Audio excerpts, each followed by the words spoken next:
नमस्कार स्वामी भक्तांनो, स्वागत आहे तुमचं पुन्हा एका नवीन व्हिडिओमध्ये। जय जय श्री स्वामी समर्थ। स्वामी भक्तांनो, अनेकदा आपण ट्रेंडनुसार कपडे खरेदी करतो, त्यामुळे आपल्याकडे जुने कपडे जमा होत जातात।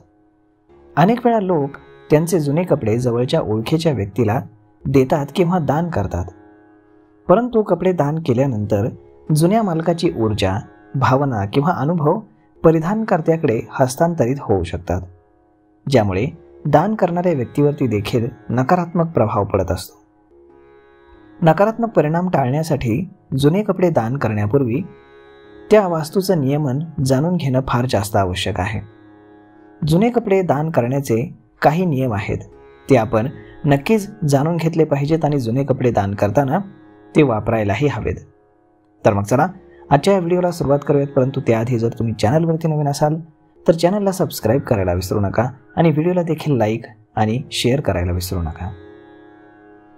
मित्रांनो, आपले जुने कपडे देताना किंवा दान करताना ते उलटे कधीही देऊ नयेत, त्यामुळे तुमचा त्रास वाढू शकतो। कोणतेही कपडे देताना ते अंगातून काढून लगेचच तसेच देऊ नयेत। नेहमी कपडे धुवून दान करणाऱ्याचे कपडे दान करावेत किंवा कोणालाही देताना ते मिठाच्या गरम पाण्यातून धुवून समोरच्याला द्यावेत।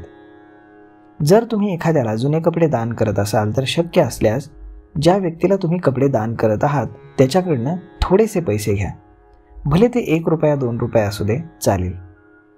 त्यानंतर तुम्ही तुमचे जुने कपडे दान करत असताना चुकूनही गुरुवारच्या दिवशी कधीही कपडे दान करू नका, कारण या दिवशी तुमच्या शरीरातील ऊर्जा ही समोरच्याच्या शरीरामध्ये ट्रान्सफर होत असते आणि त्याच्याकडील नकारात्मक भावना ही नकळत तुमच्यामध्ये संचारत असते। अशा पद्धतीनं जो कपडे दान म्हणून घेतो त्याच्यासाठी तर ती गोष्ट चांगली आहे, परंतु जी व्यक्ती ते कपडे दान म्हणून देते त्याच्यासाठी मात्र ती गोष्ट चांगली नाही। तर मग स्वामी भक्तांनो, अशा पद्धतीनं जर तुम्ही कपडे दान करत असाल तर हे काही छोटेसे नियम आहेत, हे नक्कीच आपण लक्षात ठेवायला हरकत नाही। तर मग स्वामी भक्तांनो, आजचा हा व्हिडिओ, ही माहिती तुम्हाला कशी वाटली हे तुम्ही आम्हाला कमेंट करून सांगायला बिलकुल विसरू नका।